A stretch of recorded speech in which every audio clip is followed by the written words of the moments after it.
Good morning everyone. कक्षा 10th की online class में आप सभी का स्वागत है। हम आज पढ़ रहे हैं चैप्टर नंबर 9। ठीक है, चैप्टर नंबर 9 में क्या कह रहा है आपको ध्यान से देखिए।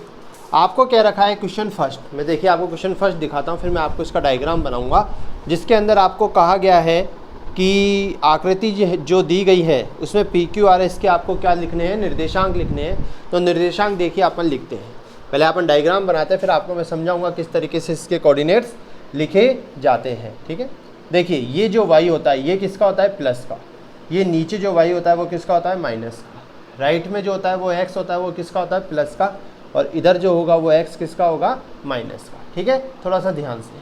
ठीक है बच्चों, आगे देखिए आपको कोऑर्डिनेट्स कैसे दे रखे। यहाँ पे दे रखा है आपको -2, -4, -6। इधर दे रखा है 2, 4 और 6। इधर दे रखा है 2, 4, 6। सेम इसी तरीके से -2, -4, -6। इस तरीके से कोऑर्डिनेट्स दिए गए हैं। तो ध्यान से देखिए, सबसे पहले आपको ऐसे दे रखा है, इसको इस तरीके से मिला रखा है, ये 6 है और यहाँ पे इस तो, और यहाँ पे दे रखा है Q। ठीक है, फिर आपको इस तरीके से है, जैसे ये बीच में यहाँ से यहाँ पर है और इसकी वैल्यू है P। आगे आपको दे रखा है इससे यहाँ पर, और इसको S नाम दिया गया है, और इसको यहाँ से यहाँ तक। ठीक है, इस तरीके से मिला रखा है। तो मैं इसको लिख देता हूँ, ये -2 है, और इसको नाम दे देता है R। अब आपको इसके कोऑर्डिनेट फाइंड आउट करने हैं। तो देखिए कोऑर्डिनेट्स किस तरीके से लिखते हैं, थोड़ा ध्यान से देखो। हमेशा कोऑर्डिनेट्स इस तरीके से लिखे जाते हैं, पहले x आएगा और फिर क्या आता है, y। क्या आता है, पहले x आता है और फिर क्या आता है, y। इस बात का थोड़ा ध्यान रखिएगा। तो देखिए लिखते हैं, पहले अपन किसके कोऑर्डिनेट्स लिखते हैं, P बिंदु के। किसके, P बिंदु। तो आपको लिखने का P के निर्देशांक। ठीक है, और P के निर्देशांक क्या क्या है, ध्यान से देखिए। देखिए ये रहा P, और ये x पर, पहले x है, x देखिए 4 और 6 के बीच में है, तो x का मान कितना आया, 5, कॉमा। अब इस पे y का मान देखिए 2 और 3 के बीच में आ रहा है, सॉरी 2 और 4 के बीच में आ रहा है, तो कितना आ जाएगा, 3। ये दोनों किसके हैं, प्लस के। फिर लिखेंगे q के निर्देशांक। किसके, q के निर्देशांक। तो देखिए q का है, ये रहा। ठीक है, तो देखिए q पर x का मान कितना है, -4। देखिए माइनस दे रखा है, और इस पर y का मान क्या है, +6। तो इसके निर्देशांक क्या हो गए, -4, 6। फिर लिखेंगे r के निर्देशांक। किसके, r के निर्देशांक। तो देखिए r के निर्देशांक ये रहे, ध्यान से देखिएगा। देखिए बच्चों यहाँ x है, x देखिए 2 और 4 के बीच में है, तो कितना आ जाएगा, -3। और इस पर y का मान कितना है, -2। ठीक है बच्चों, फिर s के निर्देशांक। किसके निर्देशांक, s के निर्देशांक। और s के निर्देशांक क्या क्या दे रखे, ध्यान से देखिए। देखिए यहाँ पर x पर कितना है, वो 1 प्लस का है, और y पर कितना है, -5। तो इसके कोऑर्डिनेट्स लिख दिए आपने।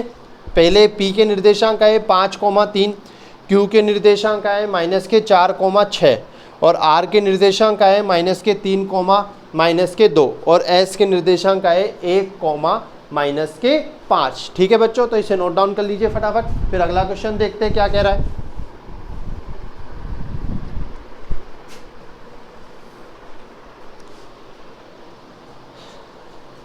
चलिए बच्चों अगला क्वेश्चन देखते हैं, क्वेश्चन नंबर 2। क्वेश्चन नंबर 2 में आपको कहा गया है, आपको कुछ निर्देशांक दिए गए हैं। ठीक है, और आपको ऐसा कह रहा है उन्हें आलेखित कीजिए। कोई दिक्कत नहीं है, आलेखित कीजिए। करते हैं, तो पहले आपको मैं क्वेश्चन बता देता हूँ, फिर उसे आलेखित भी करेंगे। तो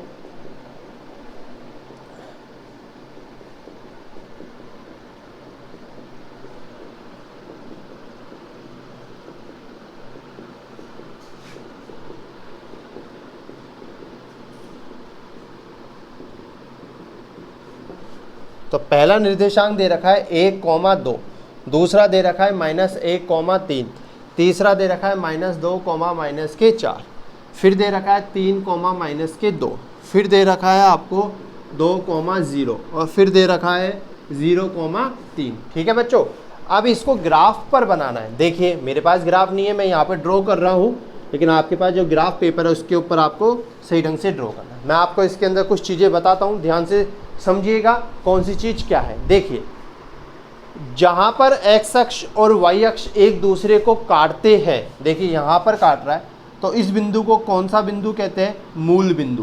क्या कहते हैं? मूल बिंदु। और एग्जाम में क्वेश्चन आता है मूल बिंदु के निर्देशांक लिखिए, तो क्या आता है? 0,0। ठीक है, मूल बिंदु वो बिंदु होती है जहां से कोई भी चीज़ स्टार्ट होती है। ठीक है बच्चों, ये हो गया प्लस का y, ये हो गया माइनस का x, और ये हो गया माइनस का y।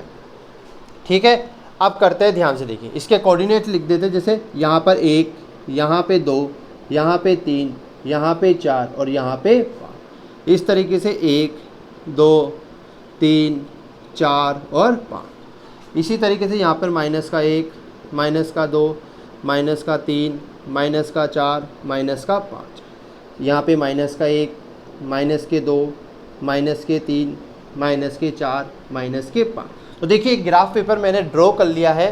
ठीक है, आपके पास तो ग्राफ पेपर होगा, उसमें बिल्कुल एग्जिट आना चाहिए। देखिए पहला, देखिए मैंने आपको भी समझाया था निर्देशांक कैसे लिखते हैं। पहले x आता है और फिर क्या आता है? y।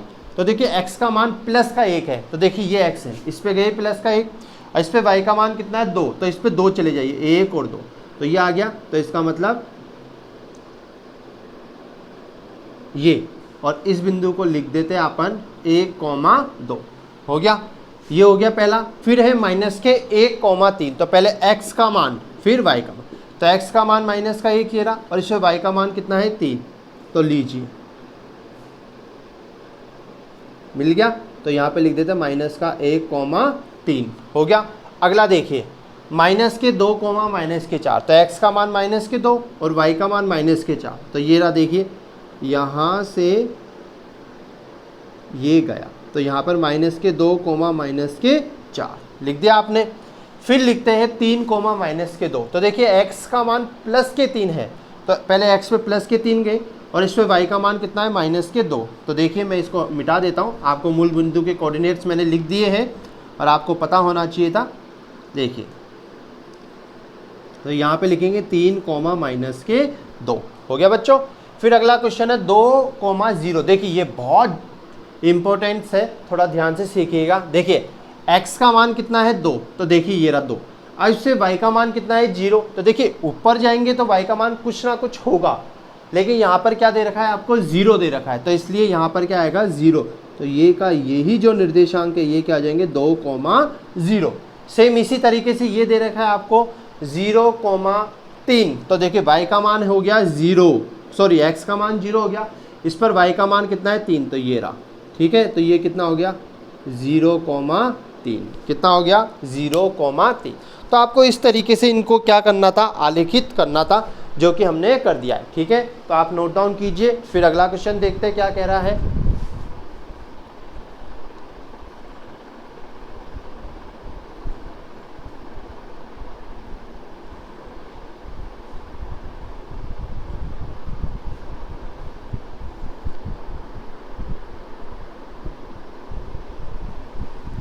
चलिए बच्चों अगला क्वेश्चन देखते हैं। क्वेश्चन नंबर 3 आपको क्या बोल रहा है?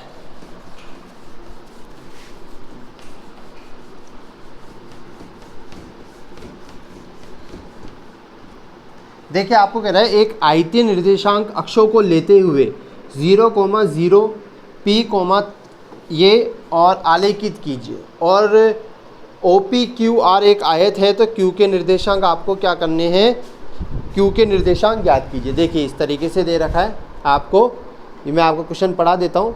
देखिए आयतीय निर्देशांक अक्षों को लेते हुए O, P और R की वैल्यू दे रखी है, आलेखित कीजिए। यदि OP एक आयत है तो Q के निर्देशांक आपको क्या करने हैं? ज्ञात करने हैं। कोई दिक्कत नहीं है, ज्ञात करते हैं। ध्यान से देखिए, ये एक आयत है, ठीक है। तो पहले ग्राफ बना लेते हैं। आपको O के निर्देशांक क्या क्या दे रखे हैं?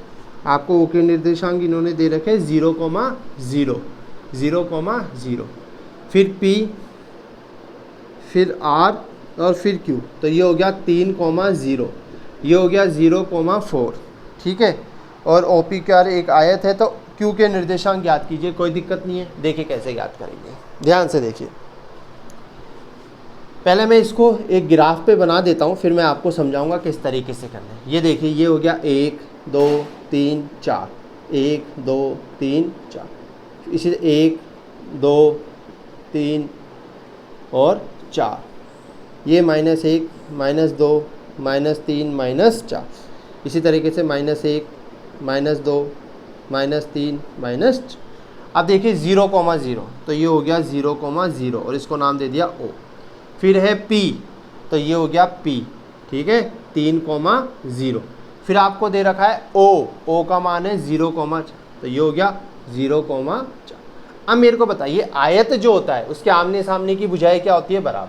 यदि देखिए ये यहाँ से लेकर यहाँ तक है तो ये भी इतना ही होगा कि नहीं होगा, तो इसके कोऑर्डिनेट्स क्या हो जाएंगे, देखिए मैं मिला देता हूँ। तो देखिए ये आयत बन गया, क्योंकि आयत के आमने सामने की भुजाएं क्या होती है, बराबर। यदि ये 0,3,0 है तो यदि इसके सामने जाएंगे तो ये 4, तो x का मान कितना हो जाएगा 3 और इसका मान कितना हो जाएगा 4। इसका मतलब जो q है, q के निर्देशांक कितने हो गए 3,4। कितना हो गया बच्चों 3,4। यदि आप ऐसा नहीं तो ऐसे देख लीजिए, देखिए इसके सामने यहाँ पर और इसके सामने यहाँ, तो यहाँ पर ये 3 पर मिल रहा है और यहाँ पर ये इस 4 के सामने मिल रहा है, तो इसके निर्देशांक क्या हो गए 3,4। ठीक है बच्चों, अगला क्वेश्चन देखते हैं, इसे नोट डाउन कर लीजिए, फिर अगला क्वेश्चन चेक करते हैं क्या कह रहा है।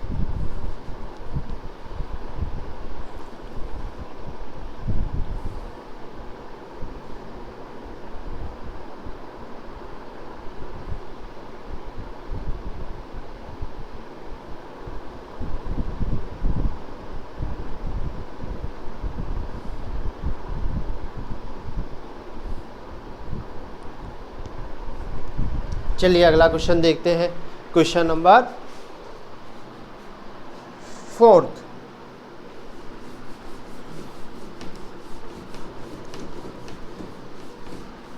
देखिए मैं आपको पढ़ाता हूँ, क्वेश्चन नंबर 4 क्या कह रहा है, ध्यान से देखिए। देखिए क्वेश्चन नंबर 4 में आपको कहा गया है कि बिंदुओं -1,0 1,0 1,0 1,1 0,2 -1,1 को आलेखित कीजिए और इसी क्रम में मिलाने पर कौन सी आकृति आपको प्राप्त होती है, ये बताना है आपको। ठीक है, कोई दिक्कत नहीं है। तो देखिए सबसे पहले अपन कोऑर्डिनेट्स को मिलाते हैं। ये एक ग्राफ पेपर से, ठीक है, ये लीजिए ग्राफ पेपर बना लिया अपन ने। यहाँ पे निर्देशांक लिख देते हैं 1 2 3 4 और 5। इसी तरीके से -1 -2 -3 -4 -5। इसी तरीके से ऊपर कर देते 1 2 3 4 और 5। इसी तरीके से -1 -2 -3 -4 -5 हो गया। आपको कोऑर्डिनेट्स दे रखे हैं, देखिए मैं लिख देता हूँ -1,0 1,0 1,1 फिर दे रखा है 0,2 और ये है -1,1। ये निर्देशांक दे रखे। तो देखिए ध्यान से देखिए,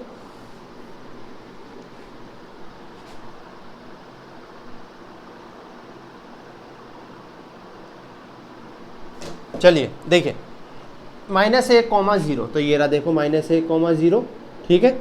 फिर है 1,0, ये रहा 1,0, ठीक है। फिर है 1,1, यहाँ से यहाँ गए तो ये आ गया 1,1, ठीक है, 1,1। फिर आ गया 0,2, तो ये रहा 0, ये रहा 2, तो यहाँ पे लिख देते हैं 0,2। फिर है -1,1, तो ये आ गया -1,1, ठीक है। अब देखिए इस सभी बिंदुओं को मिलाते हैं, तो देखिए यहाँ से यहाँ मिला दिया, यहाँ से यहाँ मिला दिया, यहाँ से यहाँ और यहाँ से यहाँ। तो बताइए कौन सी आकृति बन रही है, पंचबहुभुज बन रहा है। क्या बन रहा है, पंचभुज। क्या बन रहा है, पंचभुज। क्या बन रहा है, पंचभुज। क्यों कह रहे हैं, देखिए कितनी भुजाएं है इसके अंदर, 1 2 3 4 5, कितनी है 5 भुजाएं। इसके कारण इसे क्या कहेंगे, पंचबहुभुज। ठीक है बच्चों, अगला क्वेश्चन, क्वेश्चन नंबर 5 पढ़ते हैं। आपको इसके अंदर टाइप्स बताने हैं, तो देखिए टाइप्स देखिए आराम से। चतुर्भुज बनाइए यदि उनके शीर्ष निम्नलिखित है और प्रत्येक स्थिति में चतुर्भुजों का प्रकार भी आपको क्या करना है, बताना है। कोई दिक्कत नहीं है। देखिए मैं आपको समझाता हूँ, ध्यान से देखिएगा। मैं इसी के अंदर ड्रॉ कर देता हूँ, ठीक है।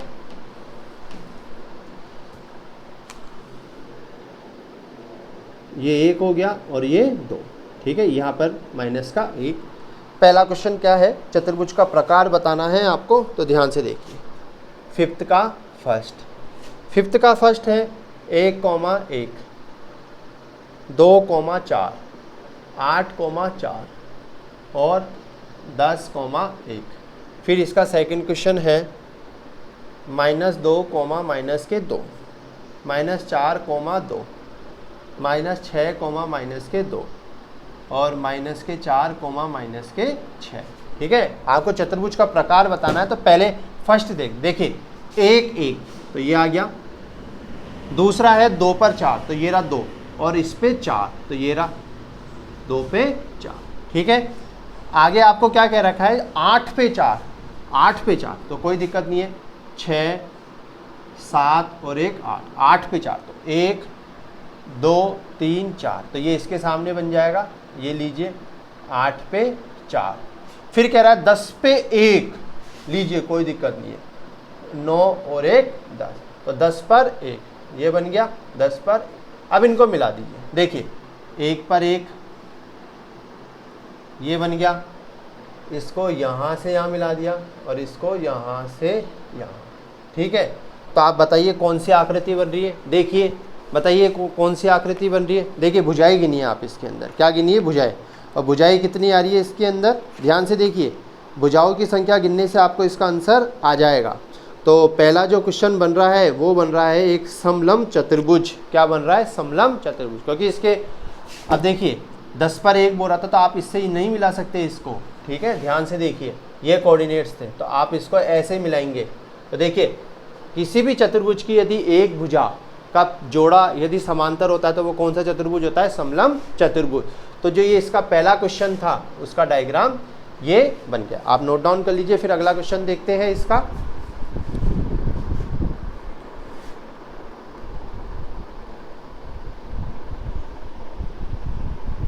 चलिए बच्चों इसका अगला क्वेश्चन देखते हैं, आपको बताना है कौन सी आकृति बन रही है। देखिए मैं इसको रब भी कर देता हूं पहले क्वेश्चन को। देखिए -2 पे 2 तो देखिए -2 पे 2 ये रहा। ठीक है, फिर है -4 पे 2 ये रहा, -4 इस पे 2 ये रहा। फिर है -6 पे 2 लीजिए, -6 इस पे 2 ये लीजिए, हो गया 1 2 3। फिर दे रखा है -4 पे 6, -4 पे -6 तो एक और ऐसा करिए तो देखिए ये रहा। ठीक है, इसे मिलाते हैं, आपने इसको यहाँ मिला दिया, यहाँ पे मिला दिया और देखो -2 पे 2, -4 पे 2। बेटा ये आपने गलत कर दिया, ये यहाँ नहीं, ये यहाँ पर आएगा। ठीक है, तो फिर ये कैसे मिलेगा, ये ऐसे मिलेगा।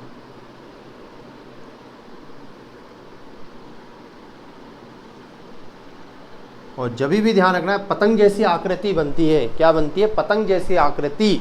ठीक है, तो उसमें आमने सामने की भुजाएं क्या होती है, बराबर होती है। और जब भी पतंग जैसी आकृति बनती है तो उसे क्या कहते हैं, समचतुर्भुज। क्या कहते हैं, समचतुर्भुज। तो इसका मतलब ये जो आकृति है वो कौन सी है, समचतुर्भुज। ठीक है बच्चों, तो आज हमने क्वेश्चन नंबर कहाँ तक कर लिए, 5 तक। कल क्वेश्चन नंबर 6 के साथ ठीक है अपन आगे बढ़ेंगे। तो आज की क्लास यहीं ख़त्म होती है। Thank you everyone.